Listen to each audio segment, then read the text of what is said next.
Bapak Ibu Saudara. Apa kabar hari ini? Ada yang datang dengan sukacita luar biasa? Ada yang datang dengan masalah?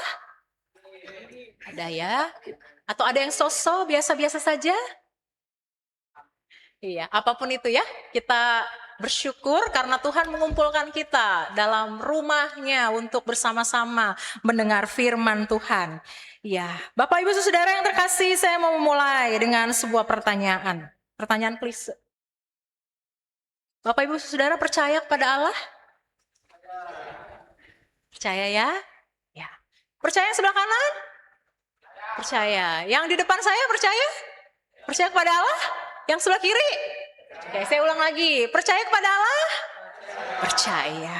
Terima kasih. Pertanyaan selanjutnya. Kalau kita percaya kepada Allah, bagaimana cara kita memperkenalkan Allah yang hidup itu?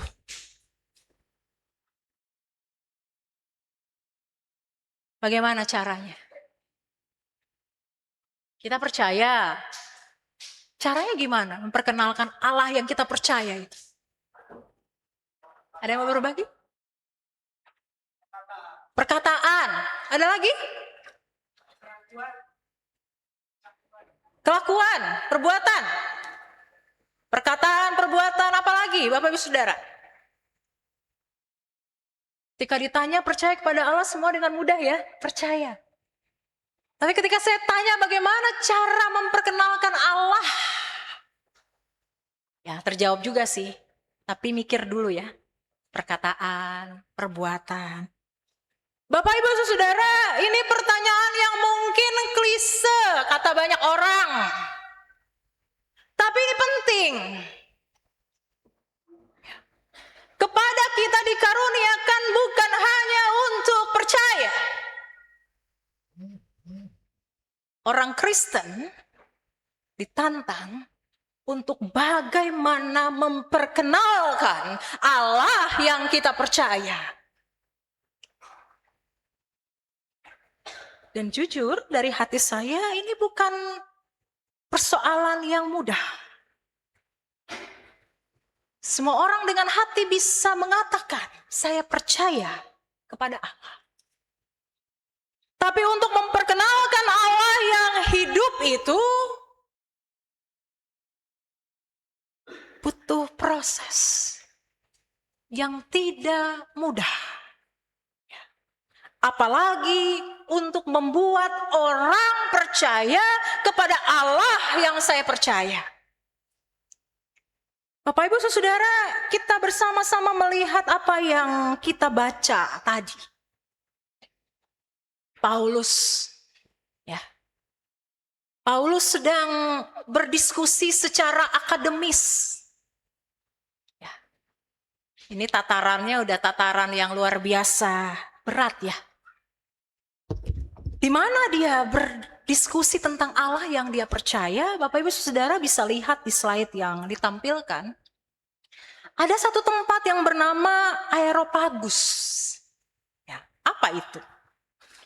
Saya mencatat di sini Areopagus adalah nama sebuah bukit di Athena, Yunani, yang merupakan tempat berkumpul para filsuf dan pemimpin untuk berdiskusi tentang apa? Tentang filsafat. Yakni mengenai kebijaksanaan hidup, tentang moral, tentang etika. Dan saya percaya pasti pada saat itu orang-orang yang berdiskusi dengan Paulus ya, para filsuf termasuk Paulus sendiri juga punya pertanyaan yang sama yang muncul. Di dalam batin mereka, di dalam diri mereka, bagaimana cara mengenal Allah yang hidup, bagaimana cara memperkenalkan Allah yang kita percaya itu. Paulus bergumul dengan hal itu. Dan orang-orang Yunani, para filsuf pada saat itu punya rasa ingin tahu yang luar biasa tentang Allah. Dan dari kisah perjalanan Paulus ini saya akan mengajak kita bersama-sama melihat beberapa poin penting lalu sampai pada refleksi kita nanti apa yang harus kita lakukan dengan firman Tuhan yang kita baca hari ini. Bapak Ibu Saudara, pertama-tama saya ingin bilang bahwa pada saat itu Paulus memulai diskusinya, percakapannya dengan perasaan yang sedih. Kenapa dia sedih? Karena dia melihat kota Athena penuh dengan patung berhala. Saya tidak tahu sedihnya, tapi saya yakin Paulus pada saat itu tidak hadir dengan cara berpikir yang menghakimi atau menghujat atau menghina, tetapi dikatakan dia sedih. Kenapa dia sedih? Ada sesuatu yang saya temukan. Karena dia melihat adanya kebutuhan, keinginan orang-orang di Athena untuk mengenal Allah. Jadi sedihnya di sini sedih yang terharu. Sedih yang, orang-orang ini ingin mengenal Tuhan. Ingin mengenal Allah. Dan kesedihan itu berangkat dari kesedihan tadi, lalu dipoles dengan satu kesadaran bahwa orang-orang Athena punya kebutuhan untuk mengenal Allah, maka Paulus berdiskusi dengan mereka. Tadi kalau kita baca dengan sangat baik, diskusi yang dilakukan Paulus itu tidak terjadi hanya di dalam rumah ibadah, tapi juga di pasar. Ketika dia berjumpa dengan orang-orang di pasar, dia ngobrol. Dia bersoal jawab dengan ahli-ahli pikir dari berbagai golongan filsuf pada saat itu.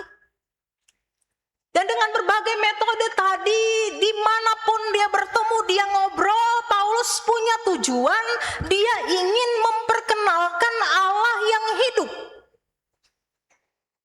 Karena dalam peziarahannya, tadi ayat Alkitab yang kita baca, teks yang kita baca memperlihatkan bagaimana Paulus menemukan sebuah tulisan yang cukup menggugah hatinya, menggugah juga isi kepalanya kepada Allah yang tidak dikenal.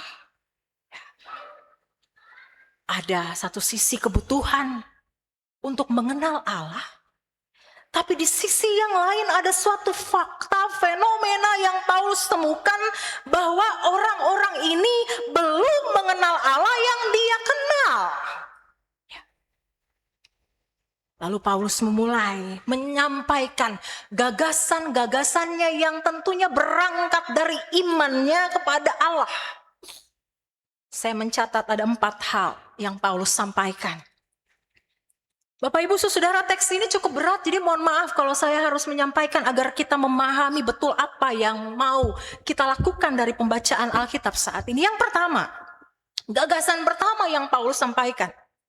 Paulus dengan penuh keyakinan mengatakan bahwa Allah adalah pencipta langit, bumi, dan segala isinya. Dia tidak diam dalam tempat kuil buatan tangan manusia. Allah tidak terbatas. Dia pencipta. Dia sumber dari segala sesuatu. Maka karena dia sumber dari segala sesuatu, maka berangkat pada gagasan yang kedua, Paulus dengan iman mengatakan bahwa Allah yang Maha Kuasa itu, dia tidak membutuhkan apa-apa dari manusia. Justru dia yang memberi hidup.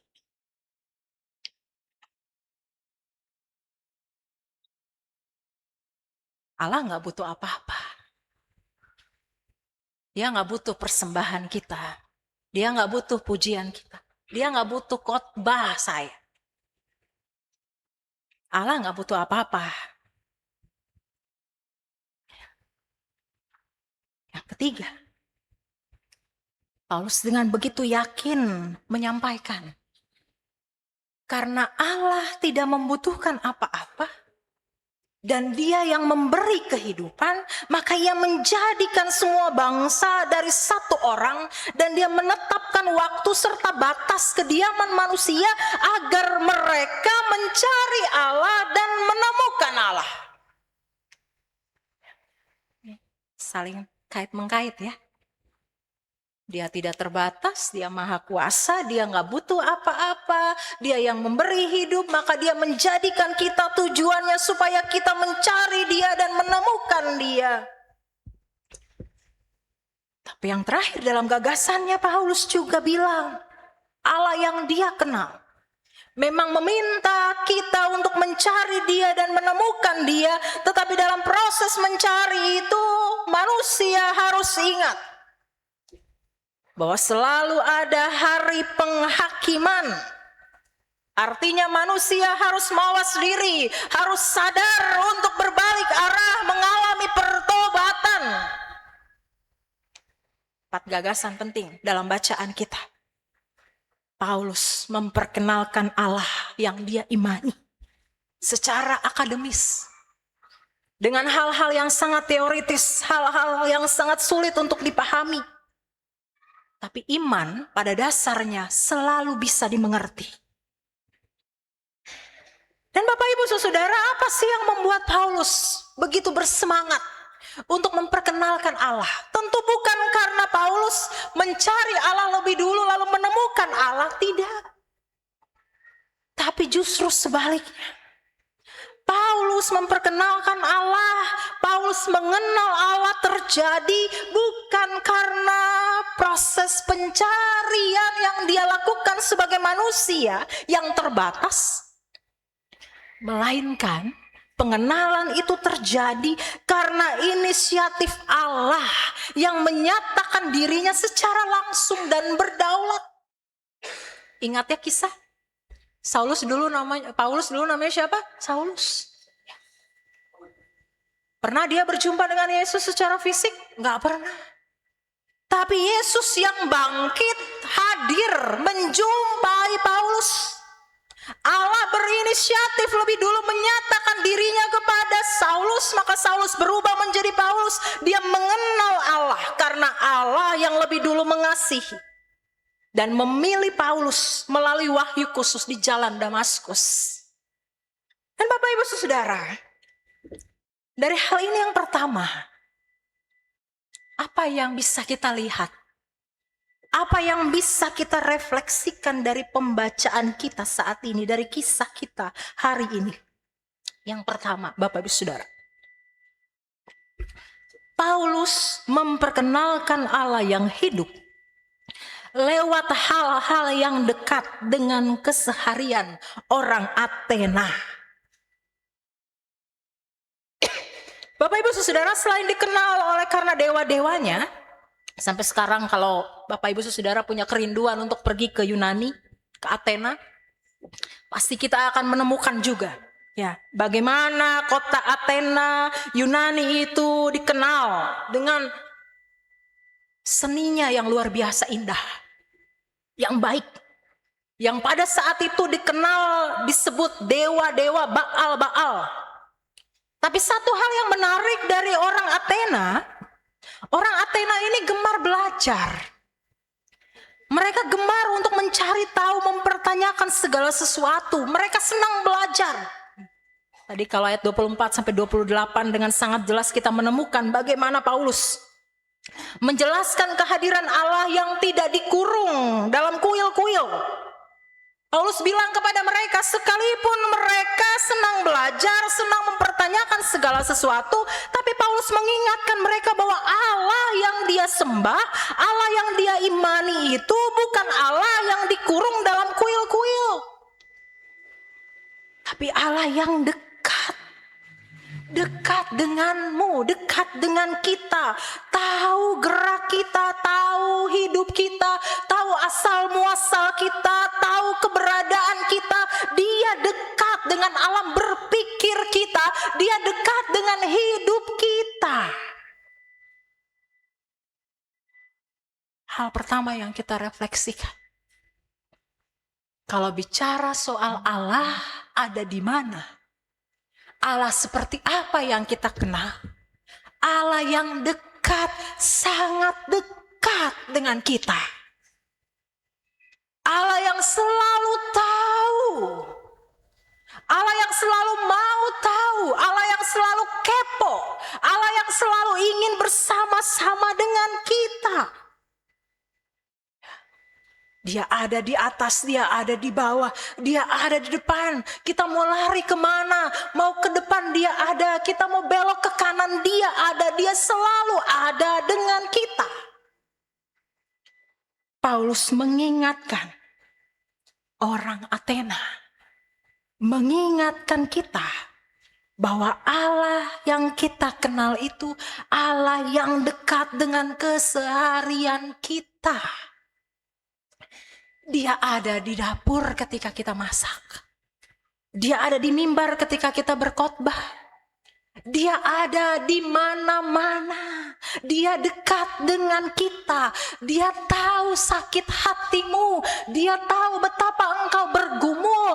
Dia tahu benar berapa panjang doa yang engkau sampaikan kepadanya tiap-tiap hari. Dia dekat dengan kita. Tapi apakah kedekatan itu membuat Paulus yang begitu bersemangat menceritakan tentang Allah yang dia kenal tidak mengalami penolakan dalam hidup? Tidak. Seberapa dekat Allah dengan kita tidak serta-merta membuat kita tidak mengalami penolakan. Teks kita memperlihatkan beragam respon Bapak Ibu Saudara. Pertanyaannya, apakah Paulus selalu bisa membuat semua orang percaya ketika dia memperkenalkan Allah yang dia kenal? Bapak Ibu Saudara, perhatikan teks baik-baik. Ketika mereka mendengar tentang kebangkitan orang mati setelah Paulus menceritakan tentang Allah, lalu Paulus masuk dalam penjelasan tentang kebangkitan orang mati. Perhatikan baik-baik. Maka ada yang mengejek dan yang lain berkata, lain kali saja kami mendengar engkau berbicara tentang hal itu. Rupanya Paulus pun juga pernah mengalami penolakan. Memperkenalkan Allah yang kita percaya pasti akan berhadapan dengan penolakan. Jadi mentalitas orang Kristen itu nggak boleh pundungan. Jadi pelayan jangan pundungan. Jadi penatua jangan pundungan. Jadi komisi jangan pundungan. Jadi pendeta jangan pundungan. Jadi orang Kristen jangan pundungan ketika memperkenalkan Allah lewat perkataan, lewat perbuatan kita. Mentalitas pundungan gak dipakai Tuhan. Kenapa? Perhatikan baik-baik. Ketika mentalitas pundungan karena ditolak itu menguasai hidup kita, artinya kita menafikan karya Roh Kudus yang menggerakkan orang untuk percaya. Di satu sisi ketika memperkenalkan Allah, ada orang-orang yang menolak. Tapi tidak berhenti sampai di situ. Teks Alkitab memperlihatkan Roh Kudus menggerakkan beberapa orang menjadi percaya. Dan kadang-kadang untuk memperkenalkan Allah harus dimulai dari cara kita mau belajar memahami dulu keyakinan orang lain. Memahami dulu isi hati orang lain. Memahami dulu isi pikiran orang lain. Paulus berupaya untuk memahami isi hati, isi pikiran orang-orang Athena. Maka memperkenalkan Allah dimulai dari hati ke hati. Dari keseharian, dari kebiasaan, mengenal orang lain dan kebiasaan-kebiasaannya dengan baik. Maka kita bisa menemukan jalan untuk memperkenalkan Allah. Tapi memperkenalkan Allah tidak akan berhasil. Mengenal Allah juga tidak mungkin terjadi kalau orang datang dengan kepongahan, dengan kesombongan, dengan ketinggian hati, dengan berbagai pencapaian lalu menjadi sombong karena begitu banyak pengalaman tidak demikian. Merendahkan hati untuk memahami keyakinan orang lain, hidup orang lain, menjadi jalan bagi kita untuk memperkenalkan Allah. Maka kembali ke pertanyaan awal, Bapak Ibu Saudara. Bisakah kita memperkenalkan Allah yang hidup? Bisa. Kita dapat memperkenalkan Allah mulai dari keseharian hidup kita. Keseharian yang dialami oleh setiap orang yang kita jumpai. Keseharian Bapak Ibu Saudara dapat menjadi jembatan bagi kita untuk memperkenalkan Allah yang hidup kepada orang lain. Bapak Ibu Saudara, ilustrasi sangat sederhana yang saya pakai. Saya tidak bisa memperkenalkan orang yang tidak saya kenal. Betul? Bisa Bapak Ibu memperkenalkan saya? Oh, enggak kenal, sok tahu. Kita memperkenalkan orang yang kita kenal. Ya. Saya bisa memperkenalkan orang yang saya kenal. Ayah saya bisa saya perkenalkan dengan baik karena saya kenal. Saya berelasi dalam keseharian dengan orang tua saya, maka dengan bangga saya memperkenalkan ayah saya, ibu saya kepada bapak ibu karena saya kenal. Maka hal kedua, kita memperkenalkan Allah yang kita kenal. Sudah kenal betul, baik, benar dengan Allah?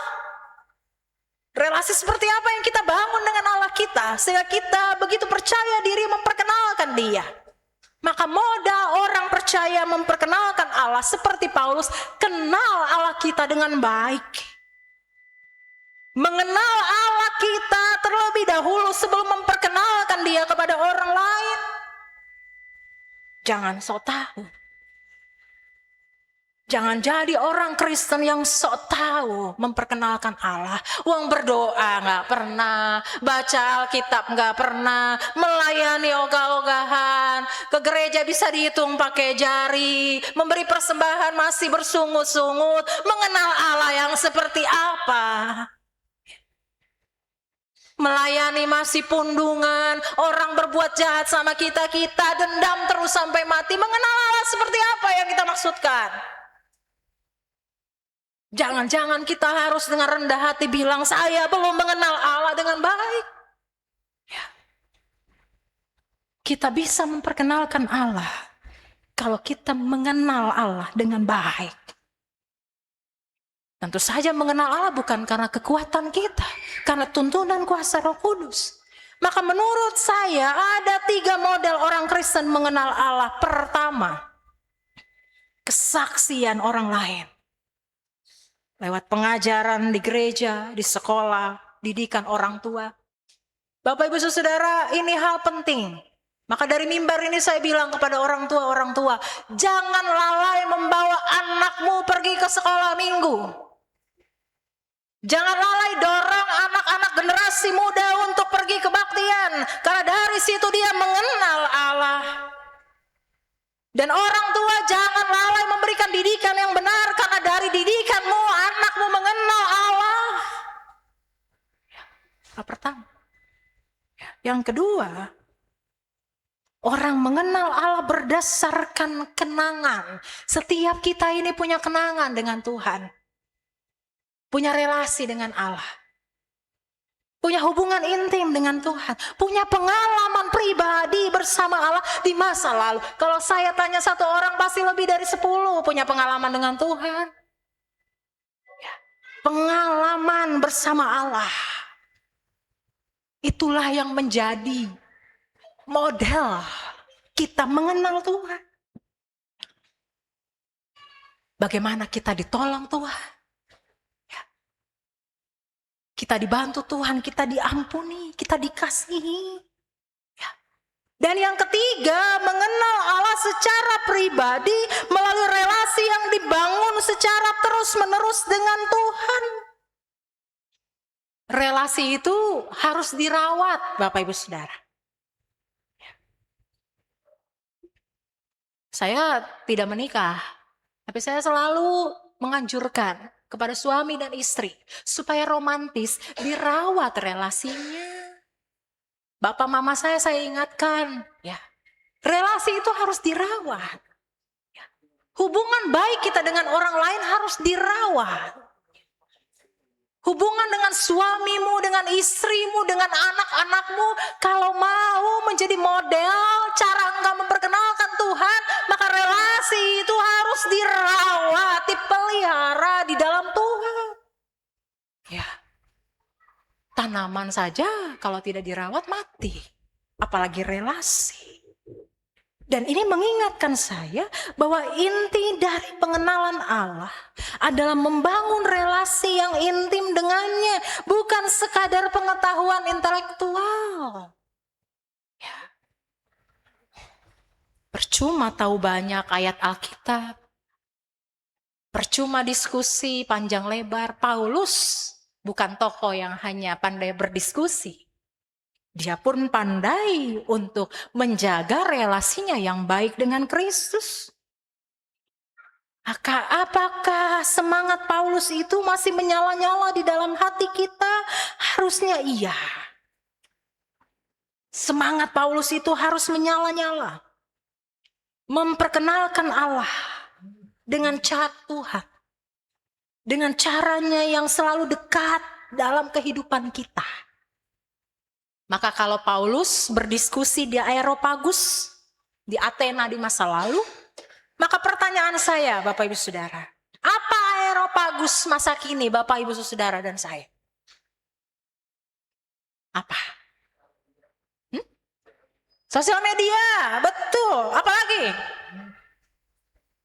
Gak cuman Paulus yang bisa berdiri di Areopagus, perkenalkan Allah, kita pun bisa. Kita punya Areopagus kita masing-masing, Bapak Ibu Saudara. Ya, media sosial. Ya, rumah kita. Ya, dapurnya ibu-ibu. Sekolah, kampus, tempat kita bekerja. Itu menjadi Areopagus. Para penatua gereja ini, Areopagus kita. Ya. Orang-orang muda, sekolahmu, studimu, masa depanmu, ya. Kita punya Areopagus kita masing-masing. Dan di sanalah kita berdiri untuk memperkenalkan Allah. Tapi sekarang dunia digital ya, Bapak Penatua, betul. Paus Yohanes Paulus II mengingatkan kita. Bapak Ibu Saudara, ada yang tidak punya atau tidak pakai gadget hari ini? Opung-opung, opa-oma pakai ya. Walaupun cuman buka WhatsApp, lalu lupa lagi buka WhatsAppnya gimana gitu. Tapi minimal semua orang pasti punya gadget. Ya. Bapak Ibu Saudara, saya mengajak kita mencontoh apa yang dikatakan oleh Paulus Yohanes Paulus II. Dia bilang bahwa media sosial kita, zaman digital sekarang adalah budaya baru yang membentuk cara berpikir dan berelasi kita. Orang tua, saya selalu dorong, belajarlah, jangan sampai ketinggalan. Ya, anak-anak muda jangan terlalu lari, hati-hati, ya nanti bisa kebablasan. Orang tua belajar, anak-anak muda jangan terlalu lari kiri. Ya, kenapa? Media sosial, ruang digital menjadi Areopagus kita untuk membawa terang Injil Tuhan. Ini jadi Areopagus kita, Bapak Ibu Saudara. Maki-maki orang di sini bisa, Bapak Ibu Saudara. Ngomongin orang bisa di sini. Tapi memuji Tuhan juga bisa di sini. Ya. Ngingetin orang untuk pergi ibadah, memuji orang lain, ya. Pakai untuk berdoa bisa. Ya. Seperti pisau, ya. Dipakai untuk memasak, dipakai untuk membunuh, tergantung pada kita. Areopagus tergantung pada kita. Kita mau pakai itu untuk memperkenalkan Tuhan atau tidak. Ya. Maka memperkenalkan Allah, mulailah Bapak Ibu Saudara. Dari percakapan dengan tetanggamu di samping rumahmu. Obrolan kalau punya warung ada yang beli, ngobrol-ngobrol hal-hal yang bermanfaat. Ya. Ada yang mau konseling, ada yang mau curhat, ya Bapak Ibu Saudara. Nongkrong di kafe. Ya, anak-anak sekarang ya luar biasa, anak-anak remaja sukanya nongkrong di kafe. Itu Areopagus juga. Semua yang Tuhan izinkan di pasar, di pesawat ya, apapun itu menjadi Areopagus kita yang alami. natural, jangan dibuat-buat. Memperkenalkan Tuhan jangan buat-buat, jangan pura-pura, jangan munafik. Harus dari hati, ya, yang natural, apa adanya, yang bisa kita lakukan dimanapun, kapanpun. Dan jaminannya apa? Terakhir sekali Bapak Ibu Saudara, jaminannya Allah yang memperlengkapi kita untuk menolong seseorang selangkah lebih dekat kepada Kristus. Hati-hati, apa yang baik yang kita lakukan itu dipakai Tuhan membuat orang selangkah lebih dekat dengan Tuhan. Khotbah ini dipakai Tuhan untuk membuat kita selangkah lebih dekat dengan Tuhan. Ya. Orang mengalami perjumpaan dengan Kristus dan percaya kepadanya. Mulai dari diri kita. Henry Nouwen, seorang spiritual yang baik, ya, tokoh spiritual yang baik, dia menulis kalimat yang luar biasa. Mengenal Allah bukanlah soal mengumpulkan informasi, melainkan membiarkan diri dicintai olehnya. Bapak Ibu Saudara merasa dicintai oleh Tuhan? Merasa dicintai oleh Tuhan? Siap. Paulus merasa dicintai oleh Tuhan, maka dia memperkenalkan Tuhan. Kalau kita merasa dicintai oleh Tuhan, mari kita memperkenalkan Tuhan dan belajar untuk mengenal Allah yang dikenal di dalam Yesus Kristus yang mati, bangkit, memberikan kehidupan dan pengharapan kepada kita. Saya mau menutup khotbah ini dengan mengingatkan kita ada sebuah lagu saya suka. Pernah dengar lagu Mengenalmu dari Sydney Mohede? Anak-anak muda pasti tahu ya. Iya. Saya mau ajak kita nyanyi sama-sama, boleh? Boleh. Ya. Mengenalmu saya tulis di sini liriknya. Ya. Bila ku buka mataku dan lihat wajahmu, ku terkagum. Bila ku lihat hidupku dan karya tanganmu, ku tersanjung karena